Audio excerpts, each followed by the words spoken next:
I once met this dude named Matt when I was out with friends at a bar one summer. I was out with a big group, and Matt and I made friends at the bar, vibing over the Cubs game that was on. My group kind of dispersed away from me as I spoke with Matt, so it wasn't like Matt really spoke to any of my friends. We ended up exchanging Instagrams, and he had a decent amount of followers on Instagram, and his pictures made him seem like a normal 20-something-year-old dude who likes to go out, travel, and stay active. After we exchanged info, I went to go find my group. Honestly, whenever you bro out with another guy while you're at a bar, the odds of ever actually contacting each other again after exchanging info are slim to none. You always act like you'll hit them up, but come the next day when you're sober, you just have no interest. Well, the next day, which was a Saturday, I went out to another bar/restaurant with my friends. This was an outdoor spot on the water. It was for my friend Tyler's birthday. I put something on my Instagram story as we all sang at the bar for him. After about an hour, we were done with dinner and just hanging around the outside section of the bar when I got a tap on my shoulder. I turned around and it was Matt. He dabbed me up with a smile and said this was his favorite Saturday night spot. I introduced Matt more officially to my friends this time, saying, "You guys remember Matt?" Even if they hadn't really spoken to him, they did see him the night before. Well, as the night went on, Matt kind of hung around for a while, and it was fine because everyone was drunk, including him, and everyone was just having a good time. The next time I saw Matt was when he invited me golfing on a hot day. Honestly, I suck at golfing, but it's something I want to get better at, so when he invited me early one Sunday morning, I went. I think it was literally the following weekend after I saw him last. It was just him and I going. I tried to get a couple of my friends to go, but they were too hungover and said it was too early. Matt and I just vibed playing golf. I think it was only 9 holes. It took us like 2 hours. Afterwards, we got food, and then I went home to relax before work the next day. I saw Matt one more time out after that, before he invited me on a hiking trip with him to Arizona. Honestly, Arizona and the Grand Canyon were always on my bucket list. I just checked the dates with work and confirmed I was able to go first, and I was an immediate yes. I asked Tyler and a couple of other friends to come with, but they were heavy no's. They said they couldn't get the time off work and needed to save money, the typical responses from any of my friends when I try to get them on a trip. I asked Matt if any of his boys were going, and he said nah, he was going solo dolo. I actually hadn't met any of Matt's friends yet. His Instagram painted him as this super popular guy though, so I didn't find it weird. We flew out on August 15th, and our return flights to Chicago were August 18th. We landed at night. Matt rented a car for the weekends, and on the way to the Airbnb, we stopped for food and alcohol. By the time we got to the Airbnb, it was late. We had a couple of beers when we got there, and I could tell that Matt was down to stay up longer, but I was admittedly shot and wanted to go to sleep. This was when I realized there was only one bed in the Airbnb. I had never asked him to confirm that there were 2 bedrooms. When I brought it up, he pointed to the couch I was sitting on and said it's a pull-out couch. He then said relax and that he's not going to charge me for the Airbnb. Honestly, a free stay in Arizona, I couldn't complain about the couch. I pulled out the sofa bed, set up the sheets, and went to sleep. It was surprisingly comfortable. In the middle of the night, I woke up to Matt walking through the living room to the kitchen to get water. I'm a light sleeper. The sound of a pin drop will make me wake up. I rolled over and went back to sleep. The next morning, Matt woke me up early. It was a sunny, gorgeous day, and we drove straight to the Grand Canyon. I had no idea just how massive it truly was, or how many individual trail options there were. We hiked the Bright Angel, I think. I didn't realize how out of shape I was until that day. Matt was perfectly fine, laughing and telling me to keep up while I was dripping in sweat and out of breath. We took numerous breaks, which we used to take a million amazing pictures. It was beautiful. Eventually, we got back to the car. We had been hiking for over 2 to 3 hours, and I needed food. We stopped by a deli on the way back. It was a long drive back to Phoenix, and when we got there, we took a midday nap, and then after that, we explored around Phoenix. And of course, in Matt fashion, we drank at multiple bars. I barely knew the guy, but I could already see he liked his alcohol. Fast forward, we got really, really drunk. but I think I got drunker, and I'm not sure how, because Matt was downing as many drinks as me. We had to leave the rental on the street and Uber back to the Airbnb. It was late. Time flew by somehow. I don't remember much besides Matt blasting music in the Airbnb for a bit and my plugging my phone in next to the couch. I guess I just went to sleep after that.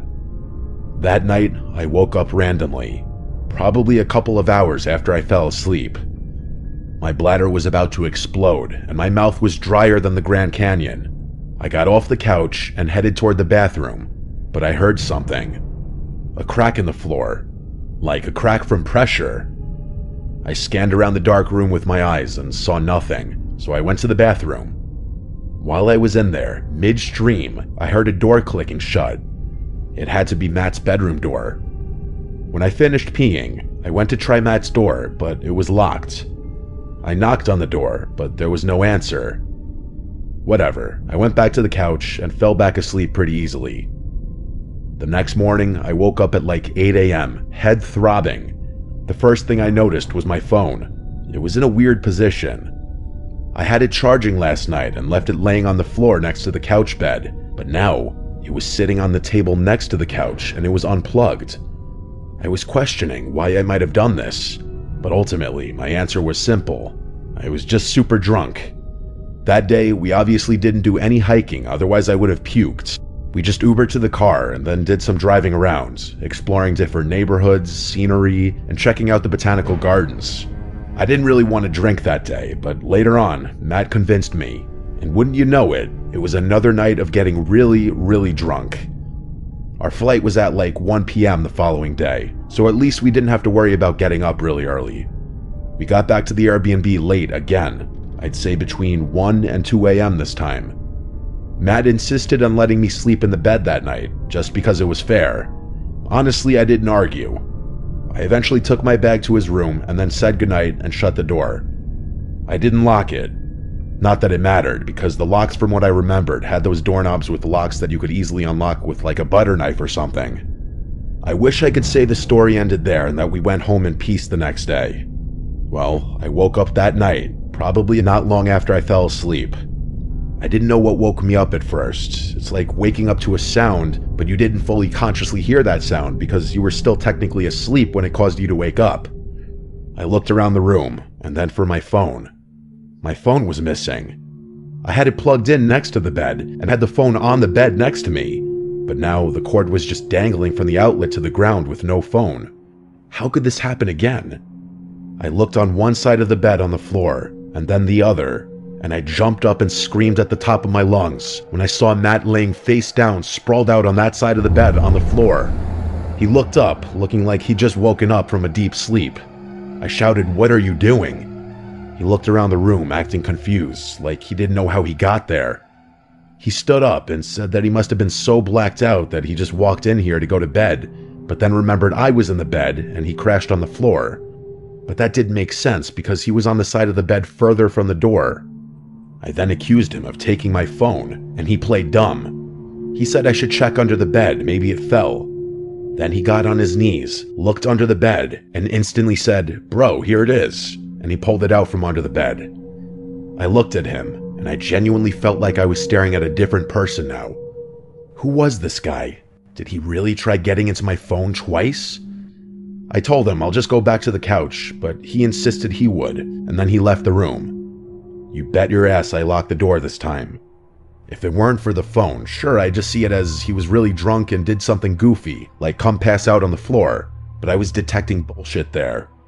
He took my phone, and I know it. Since I was still kind of drunk, I didn't really have much trouble falling back asleep. Once again, I wish it ended there, but it didn't. I woke up one more time that night, and this time, I quickly realized why. At the foot of my bed was Matt standing there, but all I could really see was his silhouette. For some reason, I didn't jump or scream this time. He sat down on the bed and started rubbing my foot, and that's when I screamed at him to get out. He wouldn't move, so I had to physically push him off the bed and out the bedroom door. I started packing my clothes into my bag, and then quickly packed all my toiletries and whatever else I packed. He didn't say a word. He sat upright on the couch watching me like a creepy NPC the entire time. It was the most unsettling part. I called an Uber to the airport. I wasn't staying there another minute. He didn't try to stop me. I got to the airport just as the sun was starting to rise, and as hard as I tried to sleep, I couldn't. My mind was just racing. I waited there the entire time for the flight. I paid like $35 to change my seat so I wouldn't be next to Matt. I looked out the window the entire time the plane was boarding so I wouldn't have to make eye contact with him. I didn't tell any of my friends until later that day. I just needed time to process and digest everything. A couple of my friends said, "See, I told you he was weird," and pointed out that both times we ran into him, he was alone. It got me also thinking that the only reason he ran into me at the outdoor bar was because he saw my Instagram story and probably came there. Actual stalker behavior.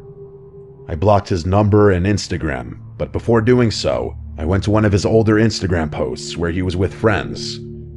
No one was tagged in the picture, but I looked at the comments, and there was one comment from a guy who looked like he was in the picture. I saw that Matt wasn't even following him or vice versa. I took it upon myself to DM the guy, asking if he was still friends with Matt. The guy responded back within 10 minutes saying this: "Nah, guy's a freak, run away." From there, he told me about his own experience along with the other guys who used to be friends with him, who all had to cut him off. The guy untagged himself for Matt's photo, but he said he can't forcibly get him to take down the picture.